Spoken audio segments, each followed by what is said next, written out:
all. Welcome to another episode of Success Secrets Exposed, where we have intimate conversations with today's thought leaders, change makers, and disruptors to bring you tools, strategies, and insightful perspective that help you with personal and business growth. I'm Sally A. Curtis, a content repurposing whiz, and we work with brilliant individuals to help them leverage their content to engage their audience through the power of visual graphics and brand assets. We're actually best known for turning books into 2 years' worth of social media posts. We provide a done-for-you service that helps to amplify your impact so you stand out, so you deeply connect, and your message is heard and you reach more people with ease. But more importantly, I have an incredibly exciting guest to share with you today. Staci Wallace is going to be talking to us about peace and profits and how to run a highly profitable company without losing your peace, which I'm super excited to be sharing with you. Now, Staci is a serial entrepreneur for over 30 years. She's a speaker, author of over 8 books and 4 more to come this year, a leading expert in the area and field of business psychology, definitely growth optimization, and life mastery. She's shared the stage with 5 US presidents and has helped multiple businesses into the hundreds of millions of dollars in revenue and has grown sales teams into the hundreds of thousands. Her work revolves around 3 elements: purpose, peace, and profit. And Staci is an incredible living example of that. So without any further ado, please welcome to the stage Staci to join us today. Excellent. Well, thank you, Sally. This is going to be so much fun. I know that you have just done such a delightful job with this show and really causing it to flourish and grow, and your passion for really getting good content out into the marketplace is second to none. So Sally, thank you for having me. I look forward. We're going to have, we talked early before we got on here, we're going to talk about the F words, but the first one, we're going to have some fun. Yeah, absolutely.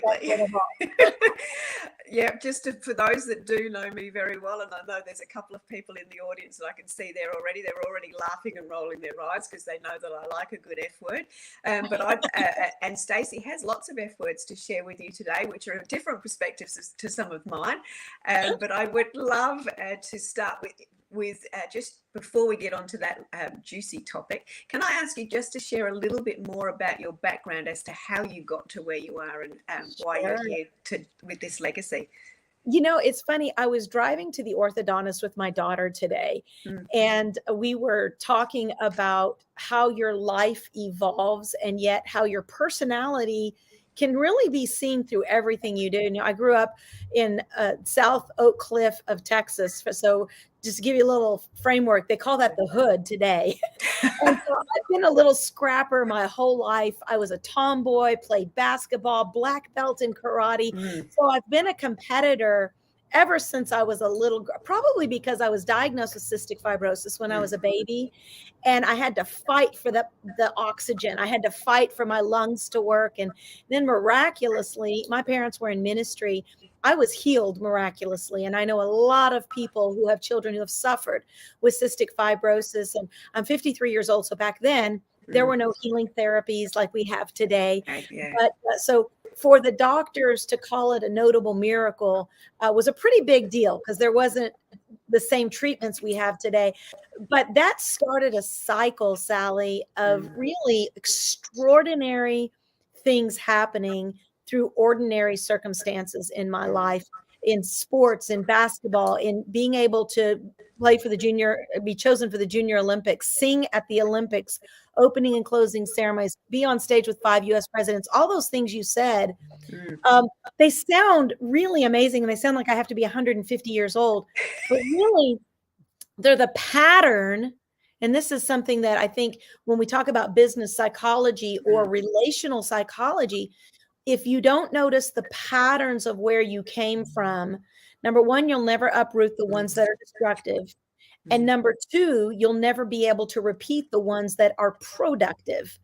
And so I found early on what worked for me, and that was that competitive edge, that little sharkness that I have in my personality, mixed with a little bit of dolphin, which is the fun, right? Yes.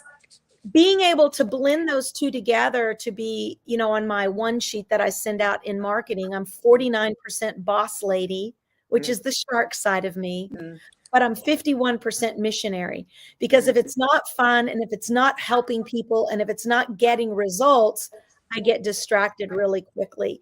So growing up in sports and growing up in a missionary family and traveling around into third world countries and dreaming of being Mother Teresa of the 90s, that was my dream.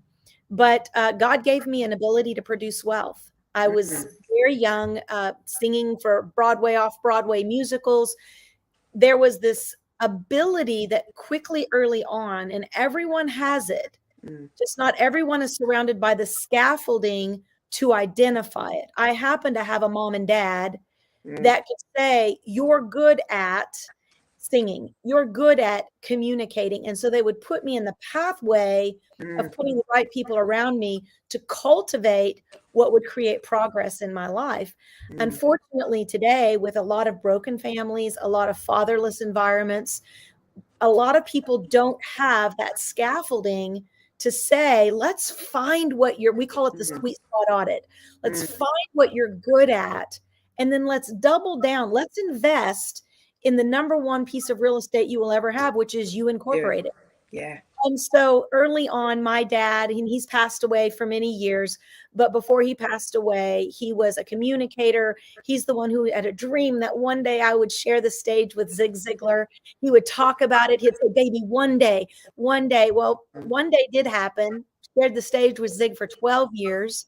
On stage, communicating in big stadiums and all around the United States. And Zig wrote the foreword on my first book. And so here's what I'll say about my background. It sounds really amazing, but I think it's a little bit of divine connection of calling, purpose, knowing why God put you on the planet, and then mixing it with hard work that creates what we call the 1% method of micro progress. You don't have to be a superstar overnight, but you need to know what your sweet spot is so that you can have 1% micro progress every single day, and eventually big things happen.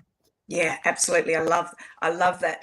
That incremental progress is the key to finding the habits. So for me and lots of people, as you've said, we don't have that infrastructure or that support around us. So for me, I knew I was good at stuff instinctively, but I actually found what I was good at by doing a variety of different personality profiles. We could get into a whole conversation around, the genius of what comes out of understanding who you are and how you operate.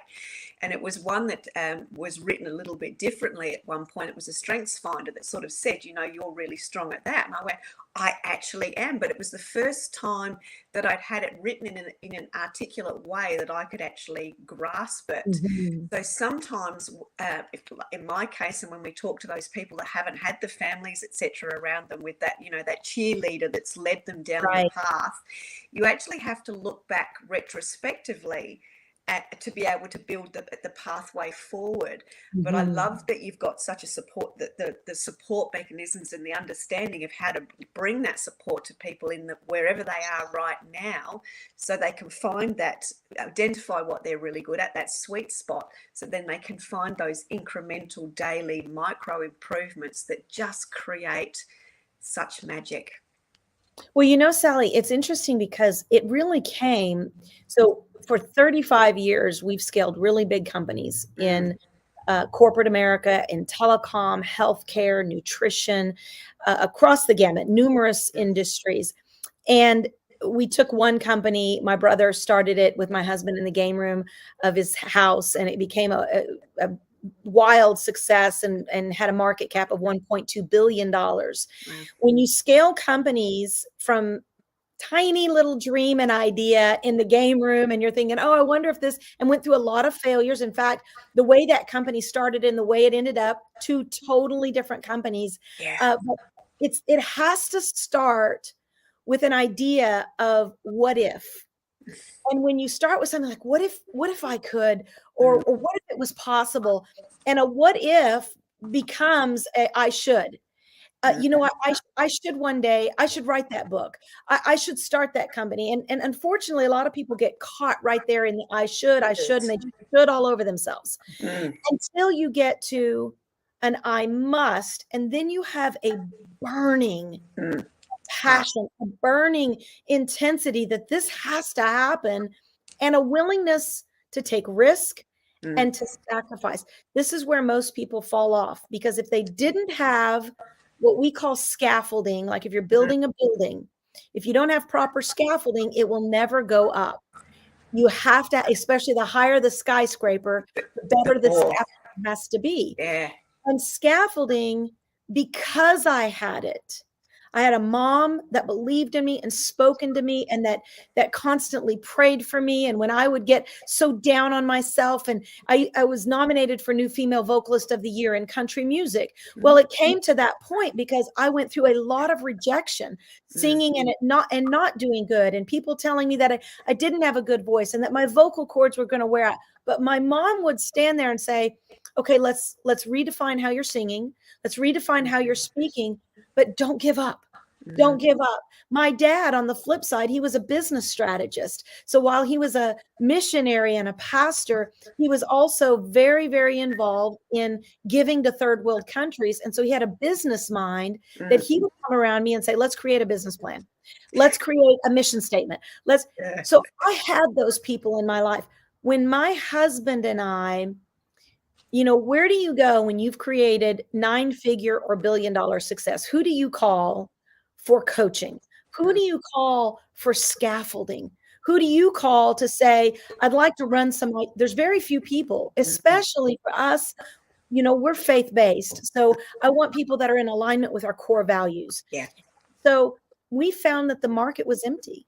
We found that there was a lot of self-proclaimed gurus telling people how to do it, but they had never built a 9-figure company, telling people how to grow 7, 8, 9-figure coaching programs, but they had never done it themselves. That's when my husband and I said, it's time we step away from building companies, and our legacy plan has to be building people. Yeah. And Zig Ziglar always said it to us. That did, yes. Help enough other people get what they want, right? But the older you get, the more you realize that to be true. The best investment, if you want it to outlive your lifetime, is invest in helping people have the success that you've had. And so with 26 years marriage, kids that have grown up and now are entrepreneurs and love God and are pursuing generosity and philanthropy, being able to have multi-million-dollar companies under our belt, we love what we do with our clients to help them identify their sweet spot and then figure out how to get that message out to the world. Yeah, brilliant. So on that note, because we've touched on a couple of things there, we've touched on helping people. There's obviously some significant common problems as it relates to helping them create the mindset and the steps to get to that scale. So it's probably a good time to talk about your favorite F words and then tie it into the university model that you've created as well, which is really the foundation of where we're heading or where you're heading next with this calling that you have. Okay, so the F words, Sally, that we use, and you can drop your F words if you want to, but we talk about 7 F words of faith, family, finance, fitness, focus, freedom, and fun. And what we have found, Zig talked for many years about the 8 things that everybody wants in life. They want to be happy. They want to be healthy. They want to be reasonably prosperous. And I studied that for many years. And then obviously I'm living in a different generation than Zig. He passed away many years ago. Is we identified these by the 7 F words. If we could create a university model that had Harvard level business acumen based upon the knowledge and the partnerships that we have used to scale all these companies. Yeah. We want it to be really strong in business acumen, but we also want it to cover the things that money can't buy. And Zig always said, money can buy you a house, but it can't buy you a home. It can buy you a bed, but it cannot buy you a good night's sleep. It can buy you a book, but it cannot buy you wisdom. And so we began to bring these 2 worlds of business acumen and value, core values, principles that money can't buy. And that's where the F words come from: faith, family, finance, fitness, focus, freedom, fun. The focus is the area of business, economic exchange, transaction, because we're very much about transformation. But in order to be able to function in today's world, you need to have an ability to produce wealth. You need to have an ability to have transactions. Otherwise, you will always be a borrower and not a lender. And we want to be the lender and not the borrower. So that requires some education, financial literacy, and focus, so that you can get the outcomes of also having generational wealth, which is what you want to pass on. Yeah. So just going to dig into the word focus, because I love focus. I love daily habits. When you see the patterns and you can work out what is working and what's not working, you can find those little things to focus on. How do you go about, I'm going to use the word, how do you go about helping people improve their focus? Because in a lot of cases out in the world, focus is something that people really, really struggle with. Yeah. Well, we have something called the Accelerate. It's an accelerator, but it's the Accelerate course. And it is a 6-day course. It's one of the course. We have 12 courses of study. It's one of the courses of study, and the process, and I'd love to share it for people that are just listening for free, because hopefully they can apply it, is one of the things we do right out of the gate is we identify what is ground zero for you. And if you don't know what got you here, you'll never know how to rethink, reboot, recalibrate, or even reinvent yourself to get there. So we do something called a reverse engineering timeline. And that's where we have a very beautiful incubation system where we have you go back. Now, for a lot of people who have had trauma, PTSD, we have a nonprofit organization called EM Women, and we work with a lot of people, women and girls, who have been trafficked and abused and gone through molestation. And so sometimes people say, you better be very careful taking people back. But you never want to go back is look in the rearview mirror and belabor your history. But what you do want to do is use history to be able to leave clues for destiny.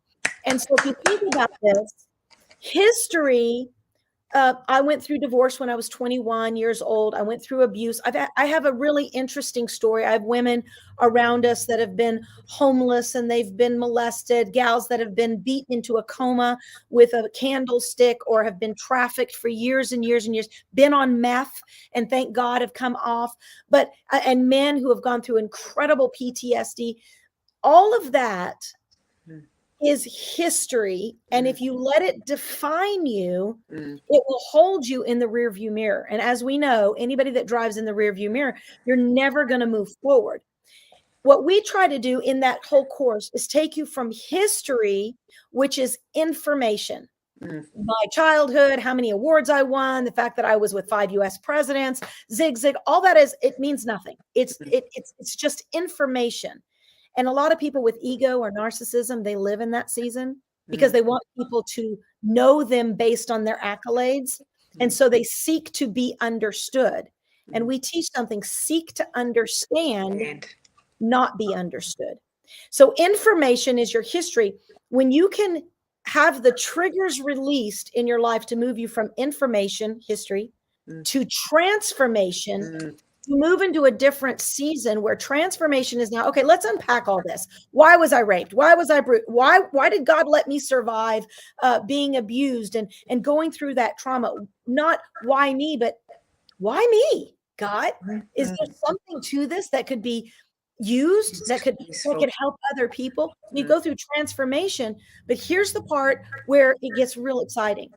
It is not just for information, that's your history.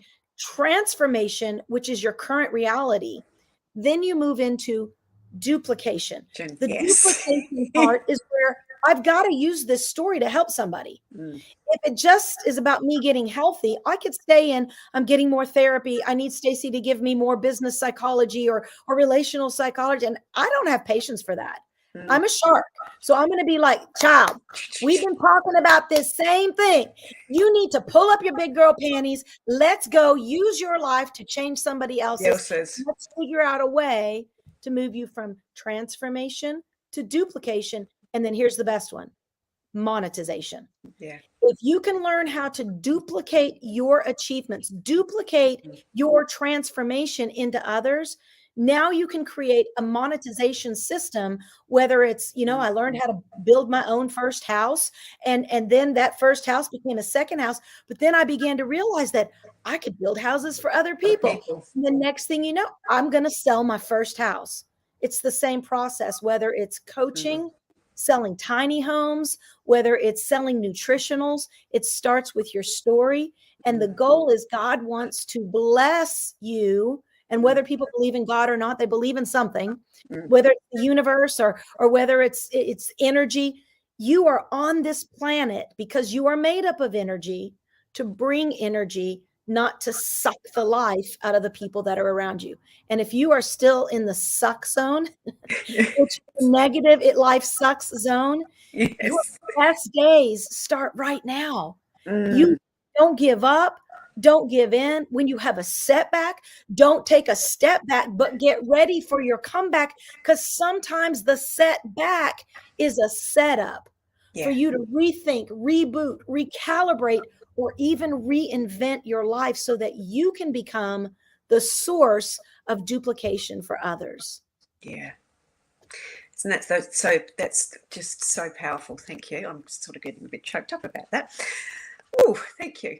I really, with that, the duplication and the monetization, that's clearly now, without doubt, why you're here on the planet as it relates to leaving a legacy, because you're very much now in that massive duplication of others as it relates to the legacy. So you've done the process as it relates to the monetization. You're now in, I'm going to just call it that massive duplication to leave the legacy for the rest of the world. So can you talk us through what that legacy, I suppose, what that legacy is going to be, what it looks like as far as the framework goes as the university, and what your aspirational vision for the world is for that, please? Yeah. Well, we started when in 2017, I had a dream, and in this dream, I believed it to be the voice of God, but just asked me, would you give up everything? And at that time, I was making more money than I'd ever made before. I'd already semi-retired my husband from the healthcare industry. He was a COO for a healthcare company.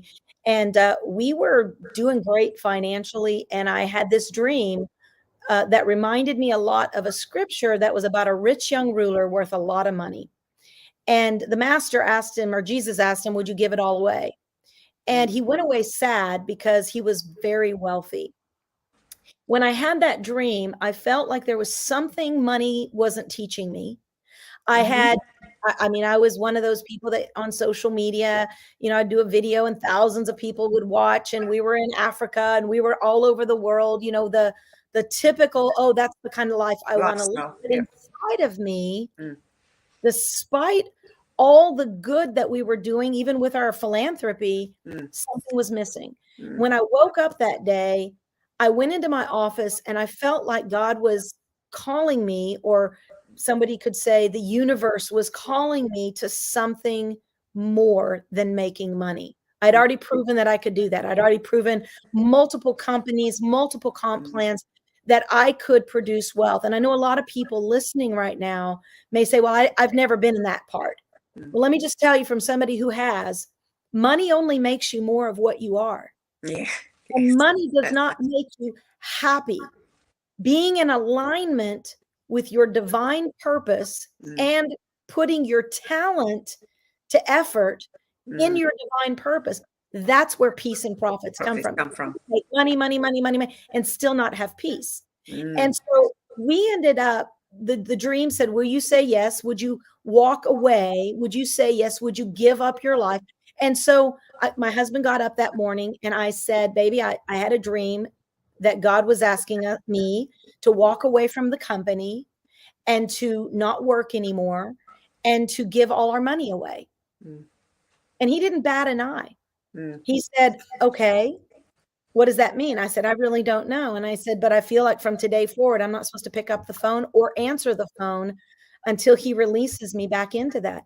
So a month later, so I ended up, I'd get up every morning, I'd go to my office, I would meditate, I would just basically say, good morning, God, what would you have of me? And I would just sit and wait for something to drop in my heart that would say, like, go to Walmart and go to aisle 13 and wait for the person I would just wait for something.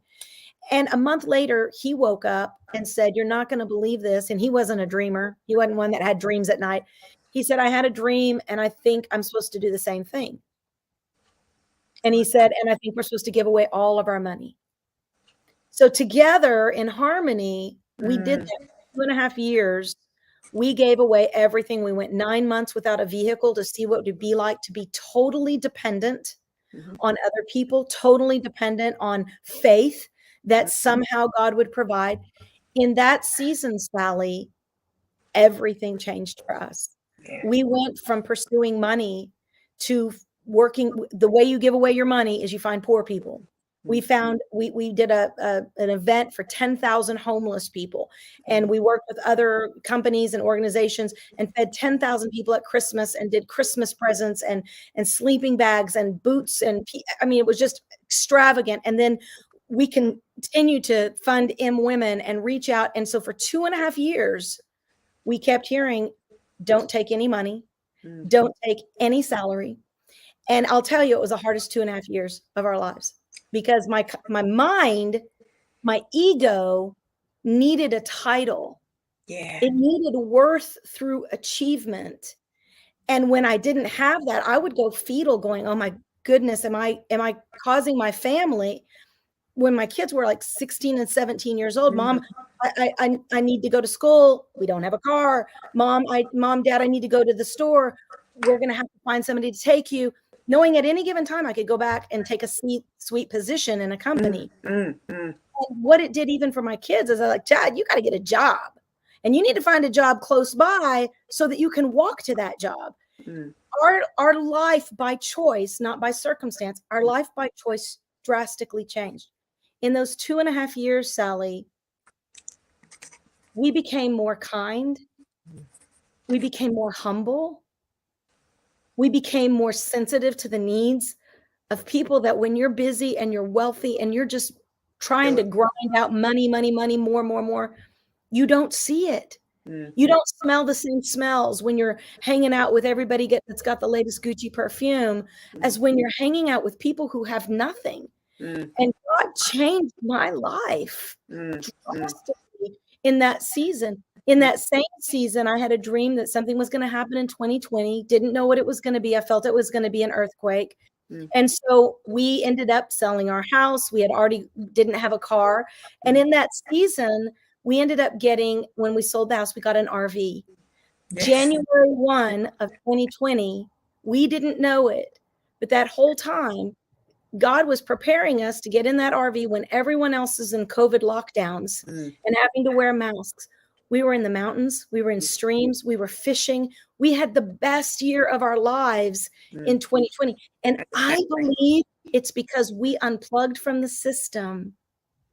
And we were in this, I say economic system of heaven on earth, of being able to operate in a different consciousness than what we call it 39th floor and below consciousness versus 40th floor and above. And it goes on I know we don't have time probably for the story and the dream, but it's basically being in the consciousness of heaven on earth, which is love, joy, peace, patience, kindness, gentleness. And when people were in stress and anxiety and fear, which is 39th floor and below, we were able to live in this place, not in fear, not afraid of COVID, not afraid of what am I going to do? What am I going to do? Not afraid of we were already broke. We had already given away everything. So not having a job didn't scare us anymore. And what we found was there is a currency that's better than gold. There's a currency that's better than the euro. It's better than the dollar. And the currency of the kingdom is what we call it: love, joy, peace. When you have a transaction with somebody that is truly has the motive of love, I can't explain it, but somehow, some way, heaven on earth happens for you and you get the things that you need. Yeah. It's not a lottery system, but it is a currency. Yeah, I was going to ask you, but I think I've got the answer to this. So when you first started with that story, your word, if I pick up on a word, was achievement. You know, that was the driver, was achievement. Right. Am I right in saying that you actually came? So yes, it went to change from, you know, achievement to consciousness, and that consciousness was then that currency of the kingdom. That shift. It was an addiction, Sally. Let me just really be very clear. I had an addiction to achievement. Yeah. Because I had scaffolding that taught me I could do anything. Yeah. I had an addiction, and I call it approval addiction. And so it was a performance mentality that if I wasn't performing and I wasn't winning, I wasn't good enough. Yeah. And so many people, I mean, we have a society that has built us to be addicted to performance, addicted to money, addicted to the culture of achievement, that when we're not go, it's almost like being a BMX racer yeah. or a skydiver. Yeah. You get addicted to the adrenaline, the dopamine, the serotonin of winning, that when you're just in the place where you're supposed to be at peace, you're not at peace because you need the next high. Yeah. You need the next win. That 2.5 years broke me, literally broke me, of titles, achievement. I'm still a goal setter. I still believe in saying things and allowing God to manifest things in my life through intention and strategic focus. But I am so at peace. And this is what we teach people in our university model, is how to have peace and profits. Because there's a lot of people who are like, oh, I'm not going to work peace, sitting around in a kumbaya session, but they're broker than broke and they have no world impact. There's a way to do both. There's a way that if you can separate from ego, you can have peace and profits. And that's really what the pursuit of my life is. And when you said, what does that legacy look like? I believe however much time I'm given on this planet, I have distinct vision for our 62 acres and the ropes courses and the zip lines and the lodge we're getting ready to build and the transitional living we do for the women and girls that we rescue. I have very distinct physical, what I'll call vision of form and matter. Like when Walt Disney looked at Disney World, he saw it. Saw the vision. But beyond that, the transcendent vision is that in my lifetime, I want to duplicate this understanding of heaven on earth. You know, I believe that the story of Jesus and his disciples said, teach us how to pray. And what he said was, our Father who art in heaven, hallowed be thy name. There was honor. Jesus was a man that knew how to honor kingdom. He said, thy kingdom come, thy will be done on earth as it is in heaven, which says to me, there's something beyond our current intellect. There's a consciousness bigger than subconscious, bigger than consciousness. I think there's a super consciousness that when we have that, we're able to download, like you and I were talking before, we can go into flow because we know we're tapping into something bigger than ourselves, and we're able to download that. And the goal is not for it to get to us so that we can sell books. The goal is that it gets to us so that we can duplicate it to people, so that if we go, that it stays. And the duplication and the ripple effect continues. Yeah, it's delivered through us. Yes. Us. Yeah. So good. Yeah, we give me goosebumps. Yeah, wow. So on that note, I've just popped across the ticker across the ticker that you've got, fueled by fire, and you can tell that there's fuel and there's fire in this conversation, and this passion and this visionary legacy leaving quest that Staci is absolutely on. So if you want to get a little bit of a taster as to what that looks like, you can download the first chapter of one of Staci's best-selling books, which is the Fueled by Fire. So can you tell us a little bit about that book, just as we sort of start to wind things in, because this conversation could go on for another hour without doubt. And then perhaps tell people a little bit more as to how they can get in contact with you and find out more about the university and that duplication model, and how they can find their space to then duplicate themselves to deliver what they're wanting to deliver to the world that's being delivered through them as well. Well, what I'd love to do, Sally, for your listeners, we have coming up here in just about 2 weeks. We have one of our free 5-day courses. It's a mastery course. It's called the Legacy Wealth Mastery Course, where I teach some very, very important. One of the things, we're a very high ticket program. And I know that not everybody's going to be able to afford our university model, because we do combine both this Harvard level business acumen with being able to operate in those 7 F words, where you have peace and balance and profits. So what I like to do is go into the marketplace as often as I can, and I do it quite often, and give some of our best content in 5 days, so that whether somebody can ever, most of these are all about sell, sell, sell, whether somebody ever is able to be a part of our university, if they can at least do these 5 days, it'll help them make the critical distinctions that they need to make to get themselves on track. And that's the key. You said it a minute ago. It was brilliant. So many people have a hard time focusing. And whether we have folks that are 18 years old in our program and people who are 70 years old in our program, because the younger version is wanting to do it without making the mistakes of their parents. Correct. And so we've got 22, 23-year-olds building 8-figure companies, $15 million companies, on the principles that we're teaching, so that they're not going to have to go through the same cycle of stress and divorce and the things that a lot of our generation went through. The others are going through it because they're looking for the exit strategy. How do I get out of what I'm doing into what I'd really like to be doing with my life? We're doing that. If somebody goes to fbfchallenge.com, you can get registered for those free 5 days. And what I would like to do is, if somebody's coming off your show, when they register, they will automatically be given an advocate. So we hire advocates to be like an accountability coach for an entire week with you, to ask you questions, to give you some business psychology, so that you can get on track in those 5 days, apply what you hear, not just attend another free workshop, but apply it. If they will say Sally's show, or just let them know that they came through your show, we've got some very important free gifts that we'd like to give them based upon them coming here. And then I'll let you know, Sally, who showed up. I'll let you know who came through your show. But the beautiful part about those 5 days, it aligns with the book. The book is Fueled by Fire. I've written a lot, self-published a lot of books, best-selling books. This one came because a publisher knew that I was operating in this interesting, what I would call epicenter between faith-based living and corporate high profits. And very seldom do those collide. It's usually one or the other. And they asked me to write a book specifically for women. And when they asked it, I was 64% male following.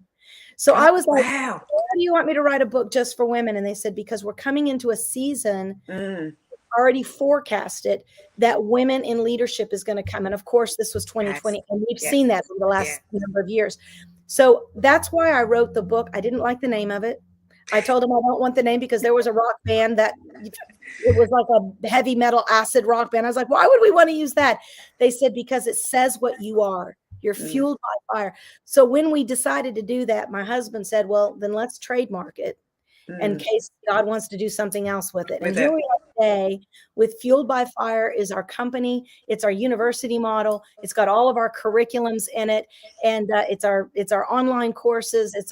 We have Mastery, Mastermind, Platinum programs, all because of Fueled by Fire, the book. So when people go and download that free copy, they're going to be able to see what it's all about. Yeah, brilliant. Thank you very much. And I just want to make sure I've written that down correctly so we can get it correct. So it's fbfchallenge.com. Yeah. FBF for Fueled by Fire. FBFchallenge.com. That makes it easier. That dawned on me the minute I actually said that. So that's brilliant. That's great for the audience to be able to take advantage of that. You and I are obviously, I refer to it as being tarred with the bossy brush. Yeah, but the bossiness is actually passion shining through, is what I usually say to Yes. clients, because they go, oh no, here she goes, we're going to get a Sally nag. I love that. Well, I always say we're writing a book right now about personality profiles and types. And for years we've done them. I'm a big believer. Yeah. And if you know who you're talking, I always say, who are you talking to? And when you know somebody based on that natural nature that has evolved over time. I am a shark dolphin, so I got a little brass in me. I got a little bite in me, but that's what makes me a good businesswoman. But I got a little bit of in me as well. Yeah, I love that too. Just a complete side note: when you did that, my spirit animal, for one of an explanation, is a ferret, and they make a very similar noise to a dolphin. I'll have to look that up. Look up ferret and what its profile would be. Yeah, and they dance around and they do a little bit of a war dance when they've achieved something or teased something or frightened at something. So they've they've got that. They're very joyous and naughty. So yeah, there's good. Joyous and naughty. I like that. Yes. I have to put that into my profile. I'm a little bit joyous and naughty. Yes, absolutely. I can't do an accent, but that's good. I'd like to hear you do a Southern accent. We'll have to trade that out sometime. Yeah, we'll have to look at that. So I'm going to ask you one more word that we haven't actually touched on, and I'm just looking at my notes. You talk about what it means to boom, and I'm wondering what that is, and I'm wondering if that's a nice way to close out the episode today. Absolutely.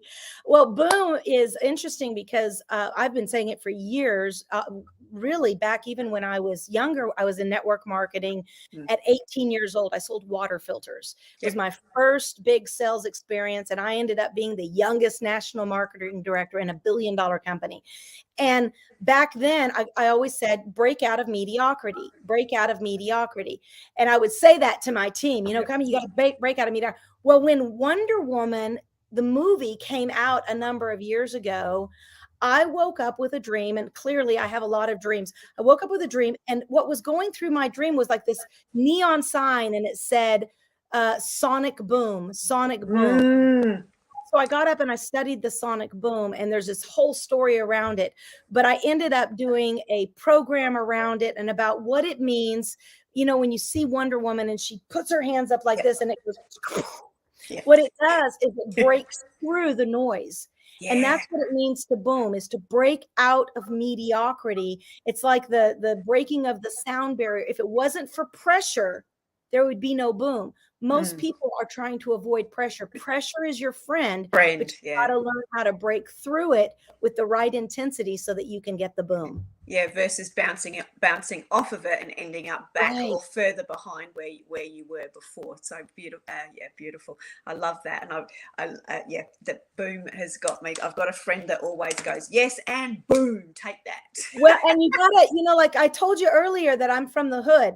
So you gotta, I'm obviously a white girl, older looking version of Barbie, but you gotta get a little bit of crump in there and you gotta go boom, right? So when we do it on stage, I go, everybody say boom. And most people do it like boom. And I don't let them get away with that. I want to hear that place rock. I want to hear it yell, because that's exactly what it takes to break through the pressure. You can't go small at your big goals. You got to play big. You're playing small will not change the world. I'm talking to somebody right now.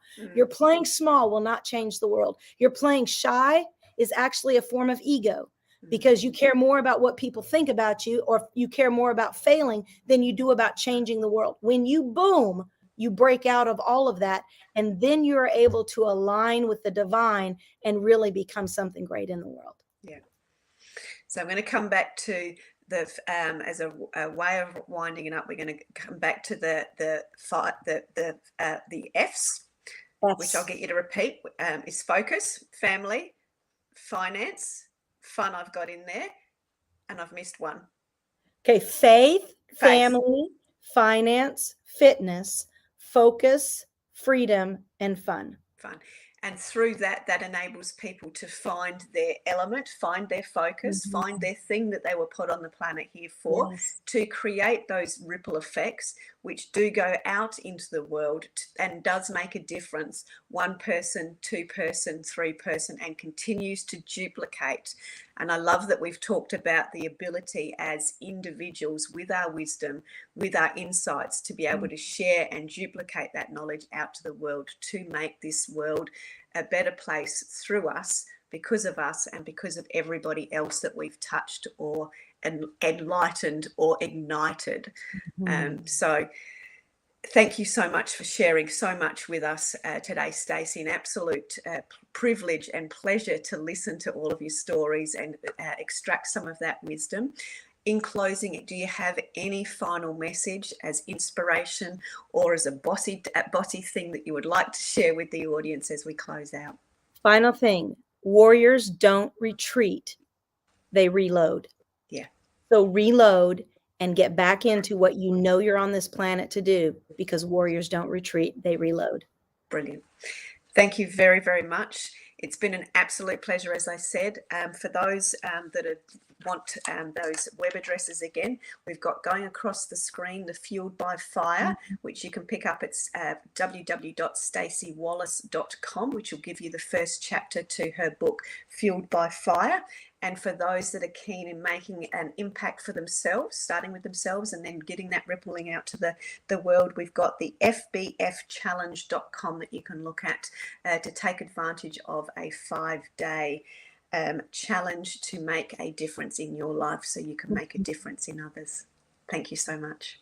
Thank you, Sally. It's been great. Been an absolute pleasure. Enjoy your day, everyone, and we look forward to seeing you on another episode of Success Secrets Exposed next week. Thank you. Till then, bye-bye.